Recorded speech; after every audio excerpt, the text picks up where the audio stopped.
Evening all, Kieran here, back with another podcast. This time discussing day 2 of the Aintree meeting, and this podcast is proudly sponsored by architecttips.co.uk. So let's crack straight on into day 2, shall we? We've got plenty of races to go through, starting off with the Mill Main Novices Chase, where we have Handstands currently favourite at 2-1, coming here for the 3-mile race rather than the 2-mile 4 race on the first day of the manifesto. And I think he's got an outstanding chance. I think he's probably going to be one of my better bets on the card. A lot of these others all right at Cheltenham. He's coming here fresh. Obviously, he beat Django Bay at Sandown. That form's obviously been franked as Django Bay went and won the Arkle. So he's got a lot of decent form, and obviously it all ties in, tick of the boxes, etc. Clearly, it's going to be different ground for him. He did win a novice hurdle on good ground when he was a novice hurdler, but has yet to test it as chasing. But I can't see it being too much of an issue to him, and I think he's going to take a lot of beating in the first. So that's Handstands for Ben Paulin and Ben Jones. Then moving on to the 2-mile 4 handicap, where Kopek Demi, the Talking Horse of Cheltenham, who didn't fire for Mullins in the Martin Pipe, is favourite here at 6-1. I quite like the chance of Wade Out though here for Ollie Murphy and Sean Bowen. First stepping into handicap company for the first time. He's not done too badly this season, 3 wins out of 5. And I think he could go very well in handicap, coming in a big deep field with Sean Bowen getting buried away, and then come through the late charge up the long straight at Aintree. I think he's got a hell of a chance, to be honest. So that's weighed out. I think he's about 10-11-1, so a decent each way play. If you want to get involved, obviously with these sort of races, there'll be extra places around, so shop around, look for your extra places if you want to get involved with that race. So that's weighed out for the 2-mile 4 handicap hurdle. The next race is the novice hurdle over 2 miles, where Romeo Coolio is currently 5-4 favourite. And this was a big toss up for me because I wasn't expecting Diva Luna to come here. I was expecting Diva Luna to either go for the 2-mile 5 race, 2-mile 4 race, on Saturday, or not come at all.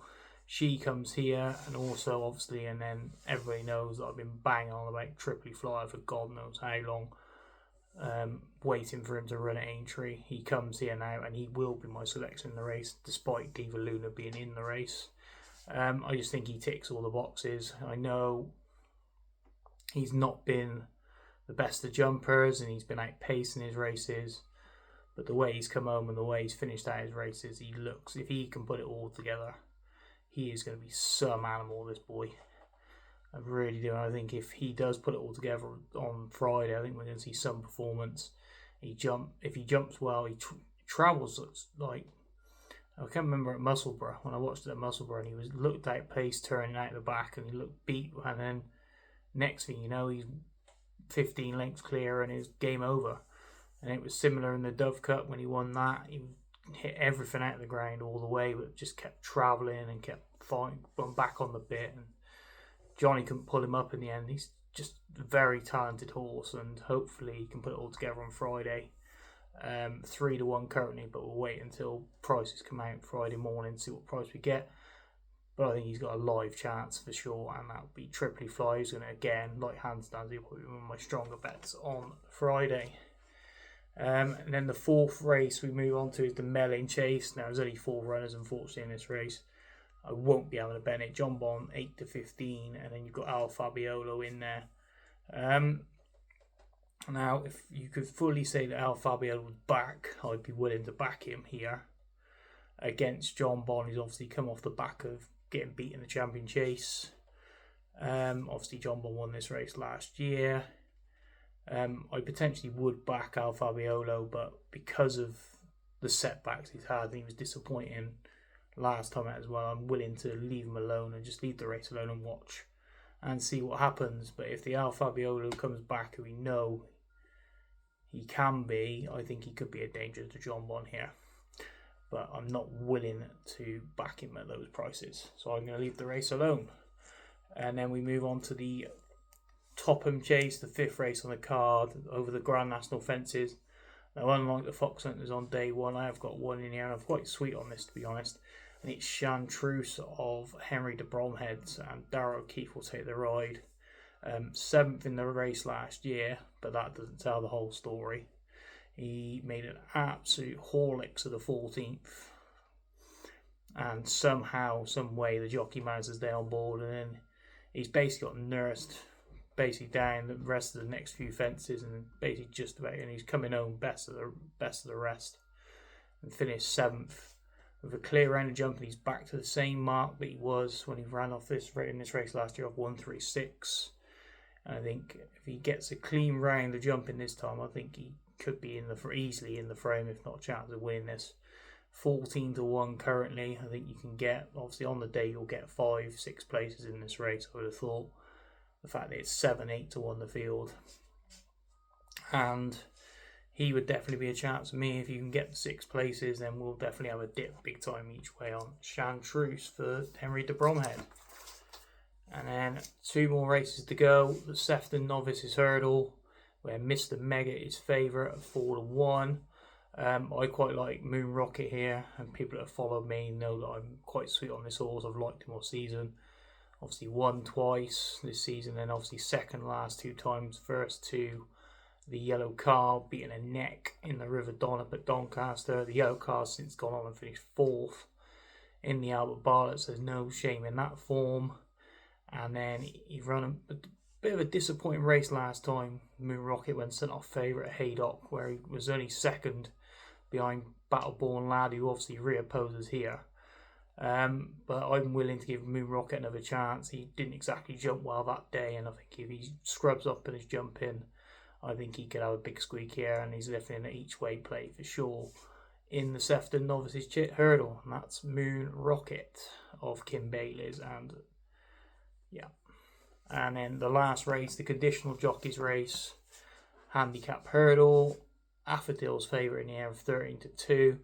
I quite like the second favourite here, Celtic Dino of Sam Thomas's. 4th at Aintree in the Tolworth Hurdle over Christmas behind Potter's Charm, who obviously didn't run his best race in the Turners, but that was a decent performance from Celtic Dino. He then went to the Dove Cut, where he finished 3rd behind Trippy Fire, who obviously I discussed earlier, who's got a huge chance in the Novice Hurdle. Now goes handicapping, and he's also, if you check the jockey bookings, because these races you need to look at who's on board. And Dylan Johnson is riding out of his skin for Sam Thomas. He's rode a lot of winners this season, probably one of the top conditionals around, and the fact that he gets on board with this, he obviously already rode it before as well, which is a plus. But he's got an even better chance, the fact that he doesn't have to carry as much weight as I thought he was going to have to. And that's the fact that Sam Thomas has also got lump sum in the race, who will carry top weight, which means that Celtic Dino only has 10 stone 13. It's a similar feat they actually did, and it worked in the Welsh Champion Hurdle, where it worked in lump sum's favour because they run Steel Alley as well, which Dylan Johnson rode lump sum that day. So obviously with that as well, he will know which horse is better, which is why potentially he's on Celtic Dino. But yeah, I think Celtic Dino, obviously with that Aintree form in the Topham as well, I think he has a big chance here on handicap debut for Sam Thomas and Dylan Johnson.